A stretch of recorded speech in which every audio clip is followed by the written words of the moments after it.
Have you ever wondered what lies deep within the world's untouched wilderness, beyond where maps end and compasses spin without reason? The Lost Expedition, a forever wild journey into the wilderness, is not just a tale of survival. It's a generational nightmare carved into the roots of a forest that never forgets. For 7 bloodlines, this cursed expedition devours the brave and punishes the curious. What began as a simple trek into the unknown has now become a dark legacy no one escapes. Strange symbols etched in trees, voices that whisper your name in the dark, and shadows that follow even when you're standing still. This is not just a story. This is a descent into madness. But ask yourself this: if your ancestors vanished in a place forbidden by time, and all you had left was a journal soaked in fear, would you dare follow their footsteps? Comment below. What's the scariest thing you would do for the truth? And before we dive into this blood-soaked trail of horror, make sure to like, subscribe, and share, because this story will grip your spine and never let go. You don't want to miss what happens next. Autumn 1847. Black Hollow Forest, New England Territories. The morning air was bitter and still as the 12-man team pushed into the ancient timber line of Black Hollow Forest. Their boots crushed leaves long dead, but the silence never shifted. No birds, no breeze, just the steady rustle of expedition packs and the sharp hiss of breath in cold lungs. Captain Elias Harrow, a stoic war veteran with a glass eye and cracked knuckles, led the pack. His mission was clear: chart the unmarked heart of Black Hollow for the Royal Geographical Society.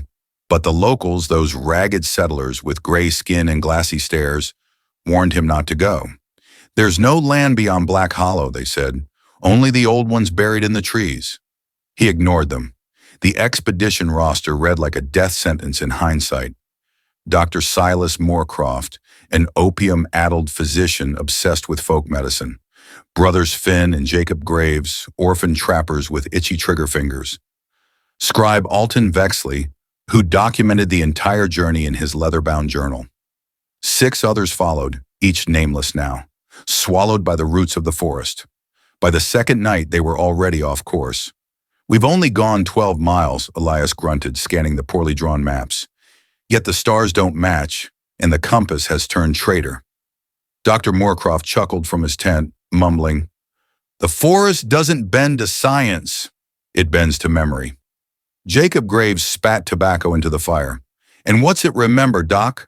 Our boots or our bones?" That night the dreams began. Alton Vexley was the first. He woke screaming, clawing at his face as if something invisible had burrowed beneath the skin.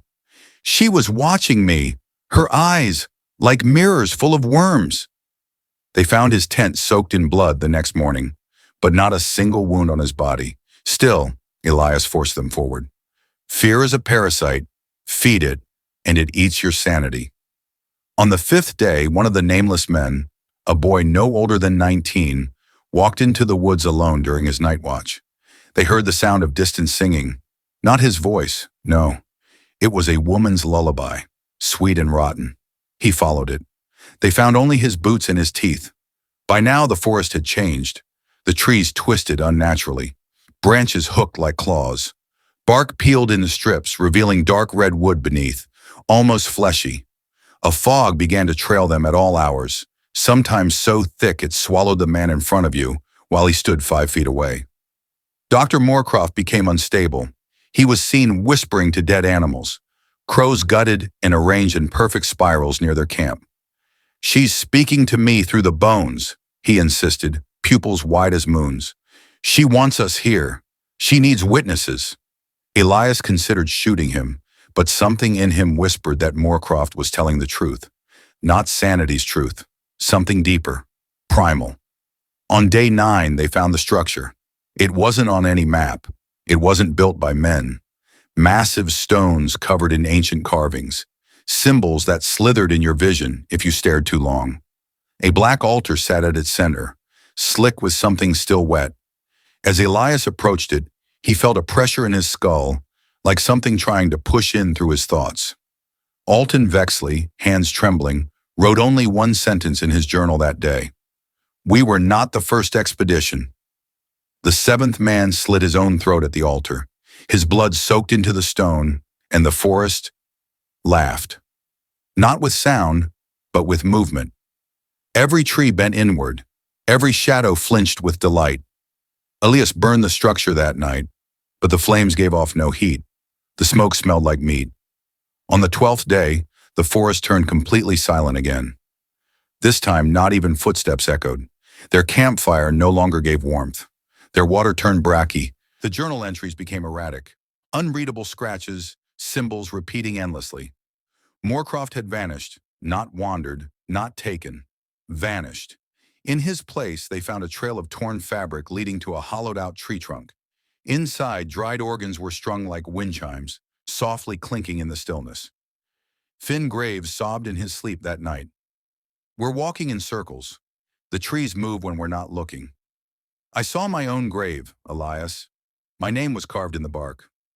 Elias didn't reply. He was staring into the fire, fingers twitching like they remembered violence. On the 15th day, with only 5 men remaining, they made their final camp. The fog never lifted. Shapes moved just beyond the firelight. Too tall, too thin, with limbs like branches and eyes that pulsed red when blinked at. Elias ordered a final march the next morning.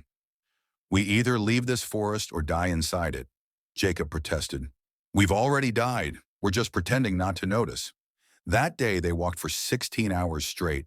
No breaks, no food, just the crunch of dead leaves and the constant sensation of being watched, of being followed. By sunset, only Elias remained. He didn't remember when the others vanished, only that they were beside him one moment and gone the next. But the journal was still in his hands. Its pages now bled ink. The last recorded sentence before the cover slammed shut by unseen hands. The forest remembers the first sin and feeds on its children forever. Spring 1891, Black Hollow Township. 44 years later, Jonas Harrow never knew his great-grandfather, but he inherited the man's obsession like a sickness passed down through blood. The journal, weathered, cracked, and sealed with a strap of dried sinew, was the only heirloom he received when his father died. Jonas opened it on his 27th birthday. Inside, the ink had bled into itself, pages twisted with watermarks and burn scars. But here and there, legible words clawed through the decay. Names, dates, and one phrase etched into the last page like a desperate scream. The forest remembers. It consumed him. Not just the mystery, but the calling. He would find out what happened to Elias Harrow. He would finish the expedition that killed a generation, and he would return. With funding from a rising scientific society, Jonas assembled a team, 5 in all, small and lean. They posed as botanists and surveyors, men of science with knives in their boots and revolvers strapped tight. Each had their own reason for stepping into the unknown, but Jonas never told them the truth. Not until they passed the tree line. You brought us to Black Hollow? His cousin Malcolm snapped on the second day. This place is cursed, Jonas. You know the stories. Jonas pulled out the journal. That's exactly why we're here. The forest had grown since Elias's time. Trees stretched twice as tall, their bark blackened like they'd been charred in storms of ash. The deeper they went, the less the sun followed. Clouds clotted over the canopy, and a constant hum filled the air, like insects buzzing from within the trees themselves. On the 3rd night, the dreams returned. One of the younger men, Peter Locke, screamed himself awake and threw himself into the ashes of their campfire. He shouted something about eyes in the sky and teeth on the wind. His flesh sizzled before anyone could drag him free. They buried him in a shallow grave by morning, but when they woke the next day, the earth was smooth. No signs of digging, no cross, just Peter's boot nailed to a tree. Malcolm whispered, "This is your fault." Jonas didn't respond.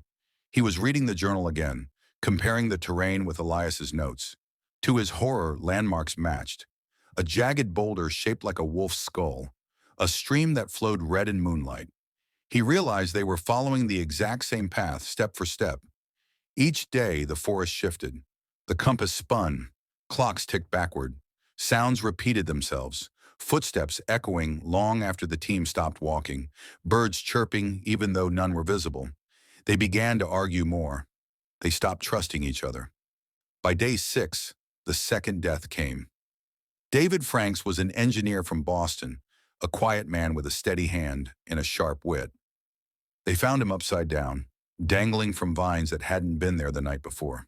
His eyes had been removed, stuffed into his mouth. He saw too much, Malcolm muttered.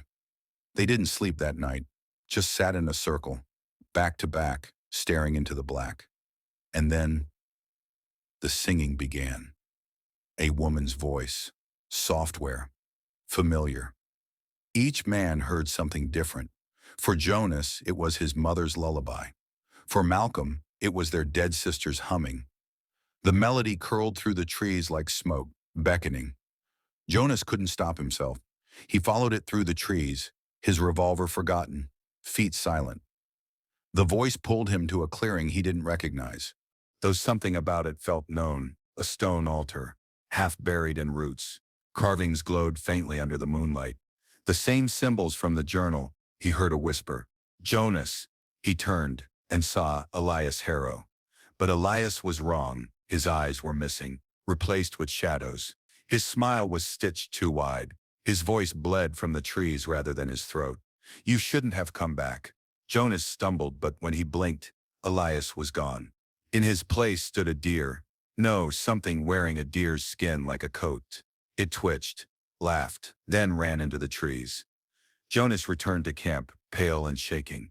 He lied to Malcolm, saying he got lost, but Malcolm didn't care anymore.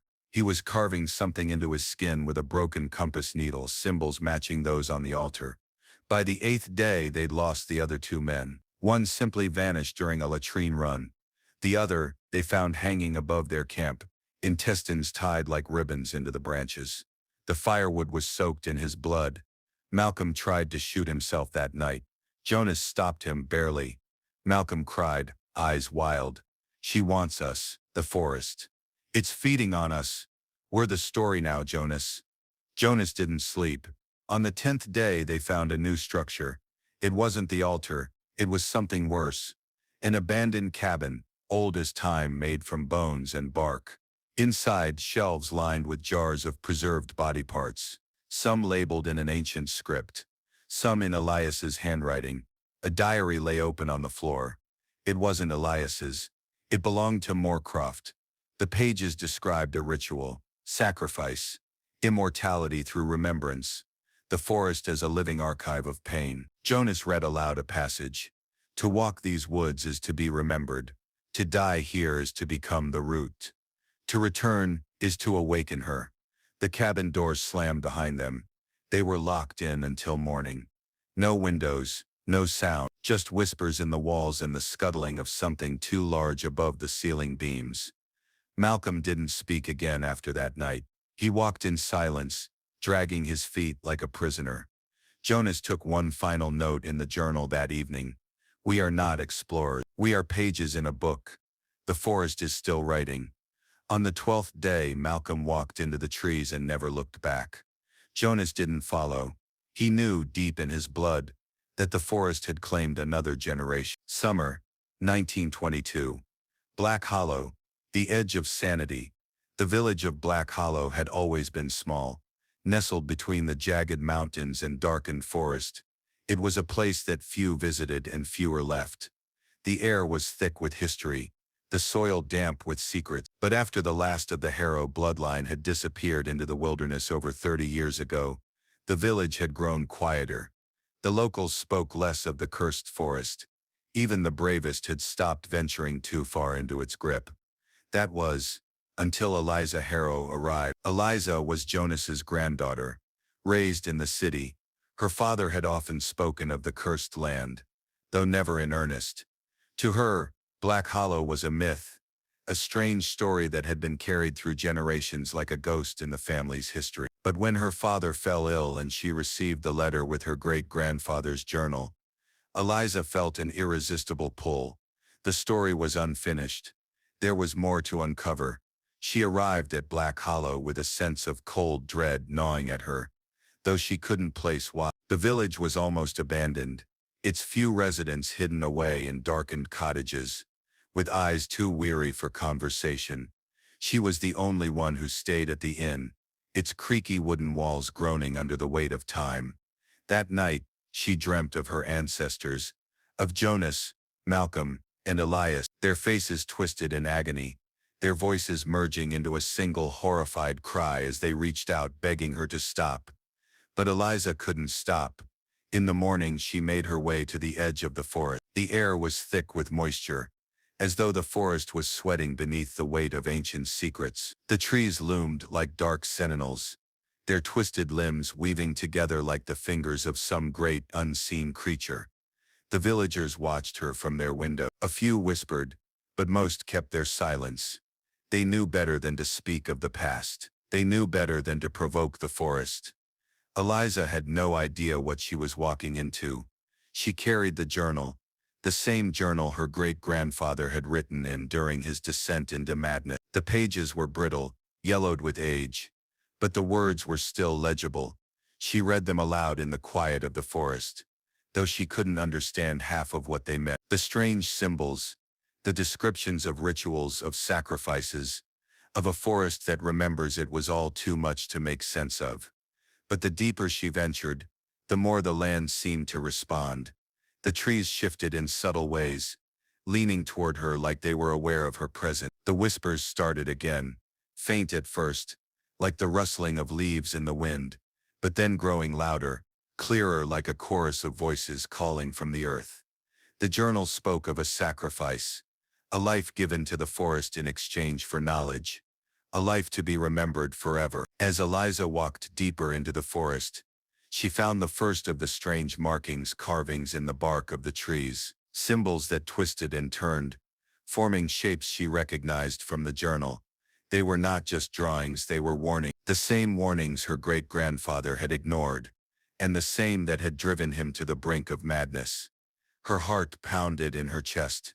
As the whispering grew louder, she spun around, but saw nothing, just the trees, just the shadow. By the time she reached the altar, the sun had sunk behind the clouds, casting the forest into an unnatural gloom. The air felt thick with something ancient, something alive. The altar was the same as her great-grandfather had described, a stone structure, covered in moss, and etched with the same symbols she had seen on the trees. The ground around it was marked with blood. Eliza dropped to her knees, unable to tear her eyes away from the symbol. She felt it then, the presence, something watching her from the shadows. The trees shifted, the leaves whispered louder, and she could almost hear the heartbeat of the forest beneath her feet. It called to her. She opened the journal once more, her trembling fingers tracing the last words her great-grandfather had written. The forest remembers. The forest needs witnesses. Eliza felt her chest tighten. A sudden horrific understanding washed over her. The forest did not forget. It devoured those who sought it out, those who dared to uncover its secrets. And it kept them, trapped in an endless loop of suffering, forever part of its twisted history. A voice whispered in her ear, a voice that was both familiar and alien. It was not in any language she knew, but she understood it all the same. "Welcome home, Eliza." Her blood ran cold. She looked around frantically, but there was no one there. The trees closed in on her, their branches creaking as if stretching toward her, waiting. Her breath came faster now, panic crawling up her spine. The forest was alive. It was alive in a way that no human could understand. It had seen centuries of bloodshed, centuries of suffering. It had fed on them all, the explorers, the trappers, the villagers, and now it was waiting for her. A branch cracked. Eliza froze. A figure stepped from the shadows, a man tall and gaunt, his skin gray and worn like bark. His eyes were hollow, empty, his mouth stretched in a smile that was not kind. "Eliza Harrow," the man said, his voice a low rasp. "The forest has been waiting for you." She backed away slowly, the journal clutched tightly in her hands. Her heart thundered in her chest as she turned to run, but the ground beneath her feet seemed to shift, the roots twisting and pulling at her legs. The trees groaned, their trunks bending like a wave, pushing her back toward the altar. her vision blurred, the whispers rising to a crescendo in her mind. And then a dark shape moved from the corner of her eye, a figure in the trees too large to be human. It watched her, its eyes glowing faintly in the dark like embers in the night. "You cannot leave," it whispered. "The forest remembers." Eliza screamed. Autumn, 1933, Black Hollow. The unspoken truth.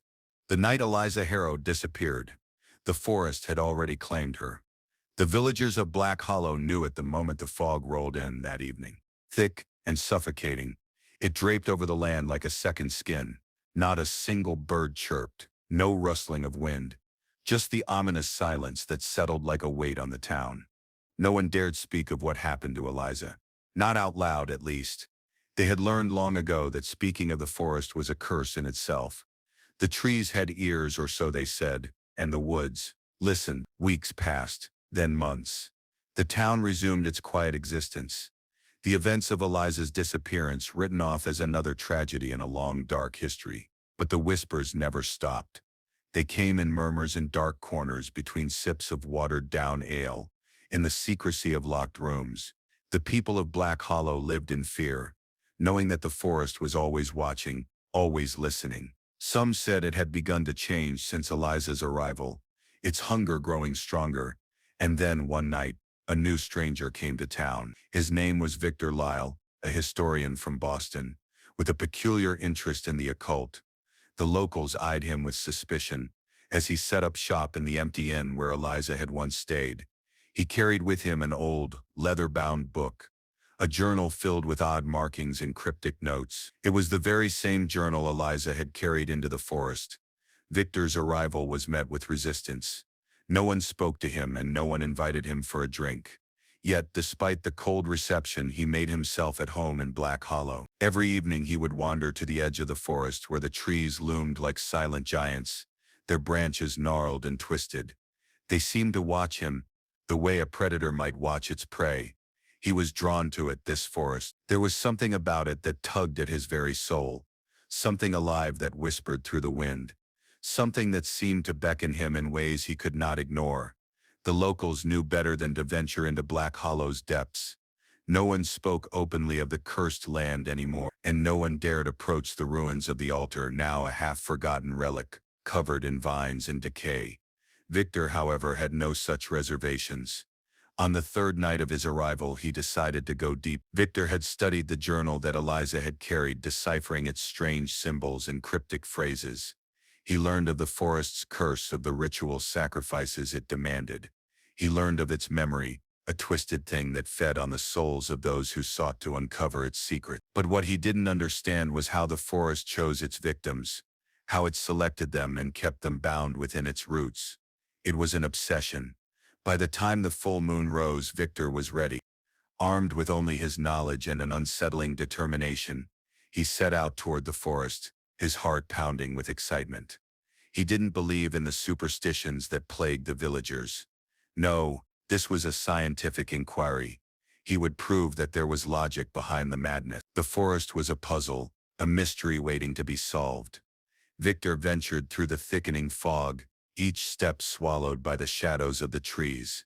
His breath came in shallow gasps, as the eerie whispers began, soft at first, like a low hum at the back of his mind. It felt like something was brushing against him, as though the very air was alive with intent. The closer he got to the altar, the louder the whispers grew, until they were voices clear, distinct. "Victor," he froze. The air grew thick, and he spun around, his hand reaching for his pocket knife. But the forest was empty. There was nothing there, only the dense mist and the trees. He pressed on. Soon the altar came into view, but it was not as he had expected. The stones were no longer just stone. They were alive. The bark had twisted over the altar's surface, growing like veins under the stone, pulsing with dark energy. Victor's heart skipped a beat. There, standing before the altar, was a figure, tall, draped in shadows.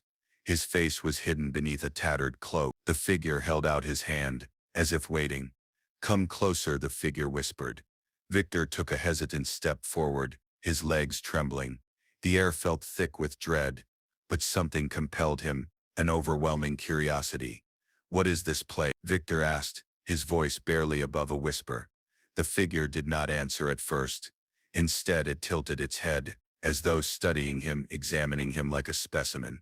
Then, in a voice that sent a cold shiver down Victor's spine, "This is where the stories end, and where the forest begins." Before Victor could react, the figure extended its hand toward him, a long, bony finger pointing directly at his chest. The forest roared. A surge of energy swept through him, knocking him to the ground. The trees groaned in unison, their roots twisting and shifting beneath the earth. The ground itself seemed to pulse, as if it were alive. The whispers escalated into a deafening cacophony of voices, each one calling his name, screaming at him in a chorus of... Victor scrambled to his feet, trying to run, but the roots reached for him, coiling around his ankles. The ground beneath him began to tear open, and he was pulled down into the earth, into the root. As the darkness closed in, he heard a final whisper. A familiar voice, low and familiar, coming from the very earth itself. "Eliza." Winter 1944, Black Hollow, beneath the surface. The town of Black Hollow had been standing on the edge of ruin for decades. Each year the fog grew thicker, the whispers in the trees louder. The villagers had grown accustomed to the strange events, the disappearances, and the feeling that something was always watching from the shadows. But now, with the recent death of Victor Lyle, another outsider claimed by the forest, the air was thick with uncertainty. Some had begun to leave, though they knew the forest's hunger never let go completely. Somewhere in the woods, buried deep beneath layers of roots and history, something else had awoken. It was Helena, the granddaughter of one of the last remaining original settlers of Black Hollow, who was the next to enter the cursed realm. Helena was no stranger to the unsettling stories the town had whispered for years. Her family's roots ran as deep as the forests, yet unlike others who had either fled or become silent, Helena had always been curious. The deaths, the disappearances, the horror that seemed to have consumed her family's history. There was no escaping it. She arrived in Black Hollow on a cold December evening, drawn by a strange letter she had received just days before. It was a brief message, written in smudged ink. "The truth lies beneath the roots. Follow the trail where the whispers are loudest." She knew that it was a warning, but she also knew that it was the only way to uncover the truth behind her family's legacy. Helena had heard the story of her great-uncle Victor, how he had ventured into the woods years ago, searching for answers to questions that were never meant to be asked. He was never seen again. Some said his mind was lost in the forest. Others whispered that he had become one with it. But Helena never believed in superstition. She believed in facts, in evidence. And in her great-uncle's journal, she found the truth that others feared to acknowledge. The townspeople were uneasy about her arrival, especially when they saw her walking toward the same path the others had taken, into the forest. But Helena was determined. She didn't care what they said. She was going to find answers, even if it meant uncovering the darkest secrets the forest held. The first few days in Black Hollow were uneventful. She stayed at the inn, spoke to a few of the villagers, and made inquiries into the strange occurrence. But the deeper she delved into the town's history, the more she felt the weight of its dark past. Everyone seemed to know something they weren't saying. She began to notice the peculiar way the villagers would glance at her when she mentioned her family's name, as if they were afraid, as if they knew something she didn't. Helena couldn't sleep. The whispers kept her awake at night. She could hear them, distant and faint, as though the wind carried voices from far within the forest's heart. But each night the voices grew louder, more urgent, until the voices seemed to call her name. On the fourth night she couldn't resist any longer. Helena ventured into the woods, carrying only a lantern and her great-uncle's journal. The fog clung to her skin as she moved through the trees, the path barely visible beneath the thick growth of tangled roots and underbrush. The trees were different now. They seemed to bend inward, enclosing her in their grip. The air was thick with dampness and decay, and the shadows stretched unnaturally long. She could feel it, a presence, something watching her from the depths of the forest. The whispers grew louder still. "Helena!"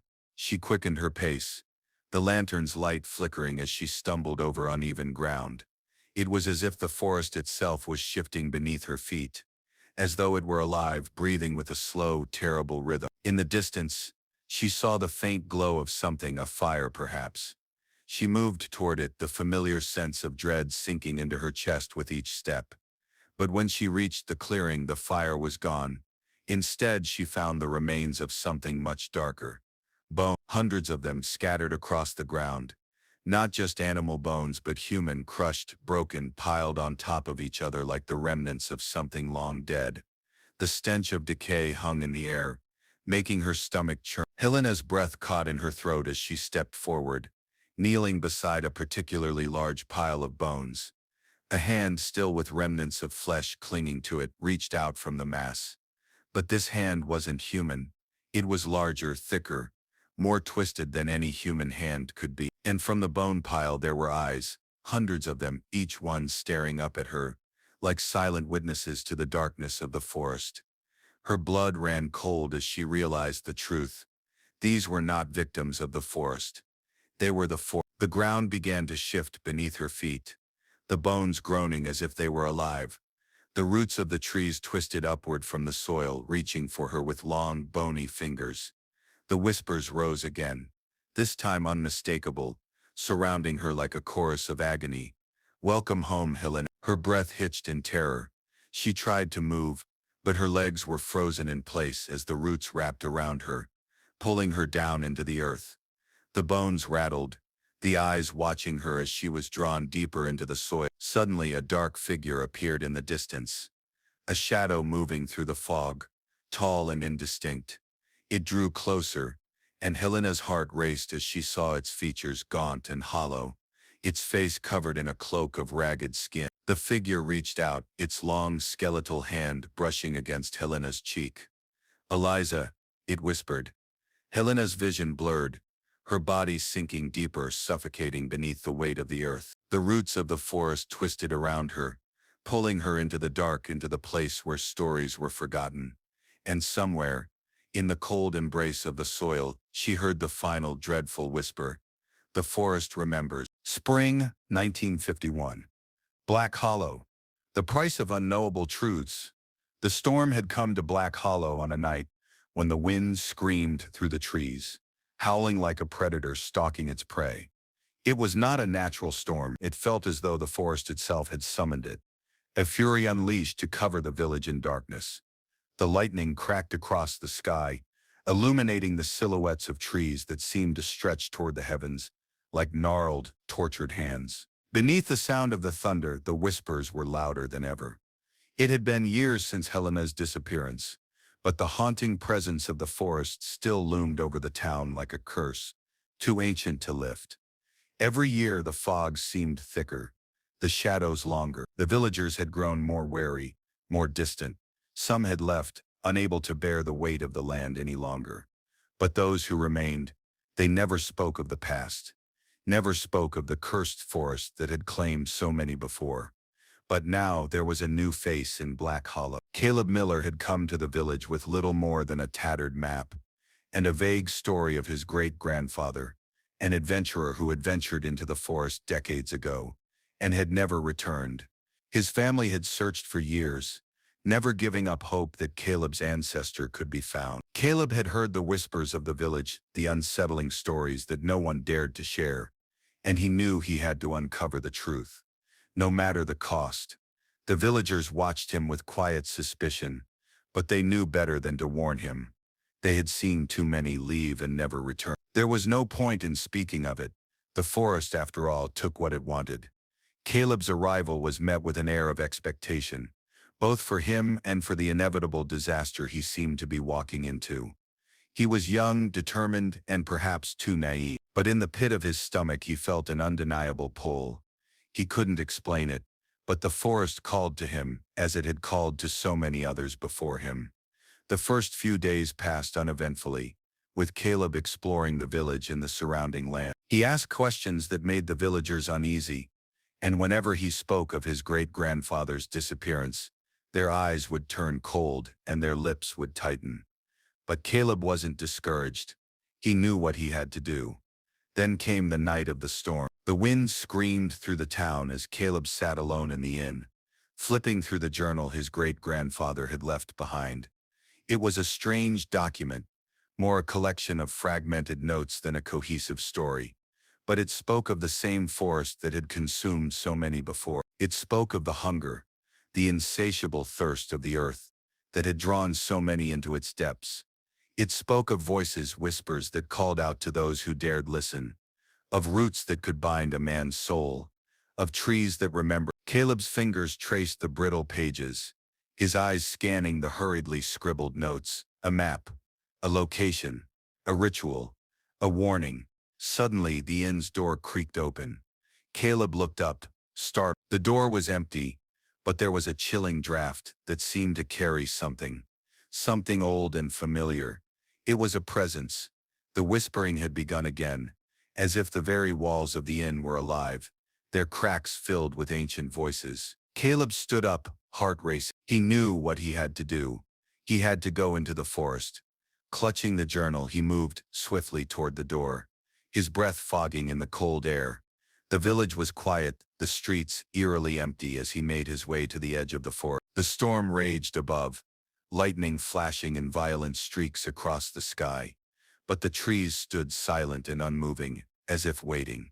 As he entered the forest, the air thickened. It was suffocating, oppressive. Each step seemed to take him deeper, as though the ground itself was pulling him in, urging him to keep moving. The whispers had become louder, sharper, until they were no longer faint sounds in the wind, but voices, clear and insistent. Caleb, the voice was his great-grandfather's, broken and strained, yet unmistakable. It echoed through the trees, rising above the storm. Come closer. The roots stretched before him, like fingers grasping at his ankles. But he didn't stop. He could. The journal had led him here. The forest had led him here. This was the final step in his search for truth.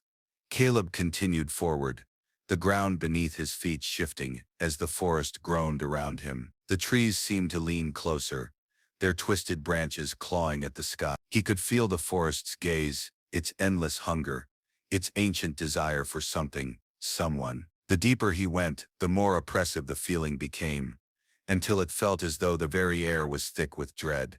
And then he found it. The altar. It stood in a clearing, an ancient stone structure half covered in moss and roots. The symbols carved into its surface matched the ones in his great-grandfather's journal. The air around the altar was thick with something old, something dark, as though the very ground had been soaked in blood for centuries. Caleb hesitated. The whispers had stopped. The air was still. And then from the shadows a figure emerged. A man tall and gaunt, his face hidden beneath a cloak of tattered skin. His eyes were hollow, his gaze empty. You've come, Caleb.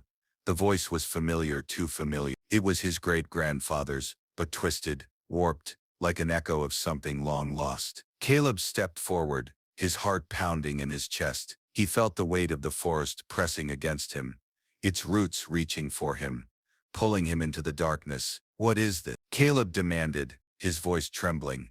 The figure smiled, his teeth sharp and yellow. This is where the stories end. This is where the forest remembers. The ground trembled beneath Caleb's feet. He tried to step back, but the roots had already reached for him, coiling around his legs like snakes. The figure stepped forward, its hands raised in a silent gesture of command. You are a part of it now, a part of the forest's hunger. Caleb's blood ran cold as he felt the pull, the deep, gnawing hunger of the earth itself, wrapping around him like a vice. And somewhere deep in the distance, a voice whispered, the forest never forgets. Summer 1960. Black Hollow. The end and the beginning. It had been over a decade since Caleb Miller disappeared into the cursed wilderness of Black Hollow. The town had changed little in that time, still shrouded in fog and haunted by the stories of the past. The villagers had grown even more distant, afraid to speak of the forest, afraid to even mention the names of those lost to its depths. Yet, as the years passed, something else changed, something deeper. The forest's presence, its hunger, began to reach further. It seemed as though it was not just confined to the trees, but had started to seep into the very bones of the land. The people of Black Hollow could feel it in their hearts, the pressure mounting with every passing day. It was as though the forest was waiting for something, or someone. And then the storm came again. This time it wasn't a single storm. It was a series of them, relentless and violent, as if the heavens themselves were trying to wash away the village and its dark history. But the rain was not what terrified the people most. It was the sky itself, black as ink, and the winds that howled like something alive. The forest, deep in its heart, seemed to rage with its fury.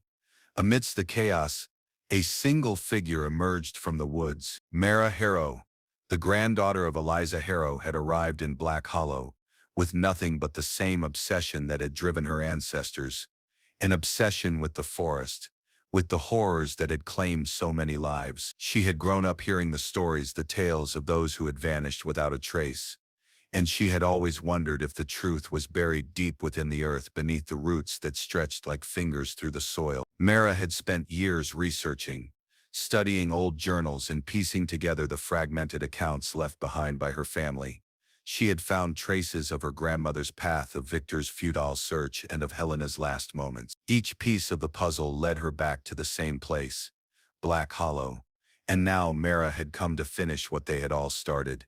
The village watched her with cold eyes as she made her way toward the inn, her steps steady despite the storm's fury. They knew who she was, the granddaughter of the woman who had vanished so long ago, the great niece of the man who had lost his mind in the forest. They knew she was here for one reason, to understand the mystery that had consumed them all. Mara knew they were watching her. She knew they were waiting for her to turn back, to leave and forget, as they had done for years. But she couldn't. There was no turning back now. The whispers that had haunted her family for generations had led her here, and she would not let them fade into silence. The innkeeper spoke little as she entered, but there was a look in his eyes, a warning, a kind of unspoken plea. But Mara didn't care. She had come too far to turn back now. She wasn't like the others. She wouldn't let fear dictate her choices. On the second night of her stay, the storm raged with an intensity that Mara could feel deep in her bones. It was as if the entire town was being held in the grip of something dark, something ancient. The forest was calling to her, its hunger reaching out to her like a force too powerful to resist. Mara couldn't sleep. The air was thick with an oppressive silence, broken only by the occasional howl of the wind. She felt it. It was the same pull that had claimed her grandmother, her great-uncle, and the others. It was the call of the forest, a whisper in the night that seeped into her very soul. She stood up, her heart pounding. Her mind told her to stay, her instincts told her to run, but she could not ignore it. She had to know.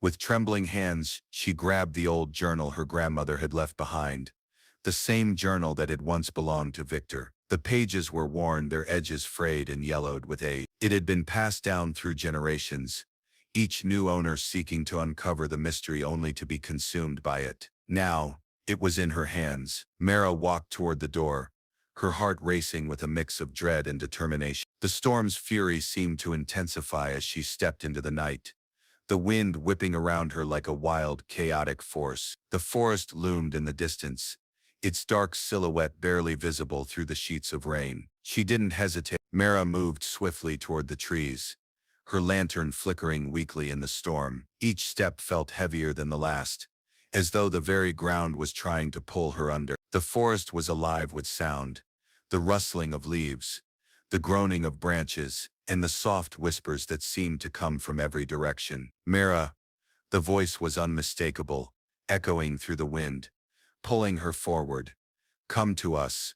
Mara's pulse quickened. She knew that voice. It was her grandmother's. Her heart ached, and the fear that had gripped her earlier now began to give way to a burning need for answers. The forest was alive. It had always been alive, and now it was calling to her. She had to face it. She had to understand. The ground shifted beneath her feet as she stepped deeper into the forest. The trees seemed to bend closer, their twisted branches reaching out like clawed hands. The air was thick with the scent of damp earth, decay, and something else, something ancient and familiar. And then ahead she saw it, the altar.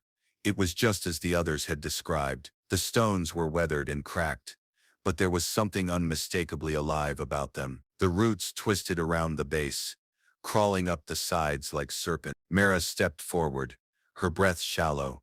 The journal clutched tightly in her hands. The air grew still, the whispers fading into silence. She felt it then, the presence of something greater than herself, something that had waited for centuries. The figure emerged from the shadows, tall and gaunt, its face hidden beneath a hood of shadow. Its voice was a low rasp, like dry leaves scraping against stone. "You've come, Mara." Her heart stopped. The figure reached forward, its long skeletal hand brushing against her cheek. "Now, the forest is yours." The roots erupted from the ground, wrapping around her, pulling her into the earth. The air was thick with the sound of the earth groaning, the forest remembering. The figure leaned in close, its voice a whisper in her ear. "The forest never forgets, and neither do you." And as the earth closed in around her, Mara became one with the roots. Forever, the forest had claimed its final victim, the end. Thank you for taking this journey through the Lost Expedition, a forever wild journey into the wilderness. If you enjoyed the story, please leave a comment sharing your thoughts and theories. Did you think Mara would be able to escape? What do you think really happens in Black Hollow? Don't forget to like, subscribe, and share for more thrilling, mysterious tales like this one.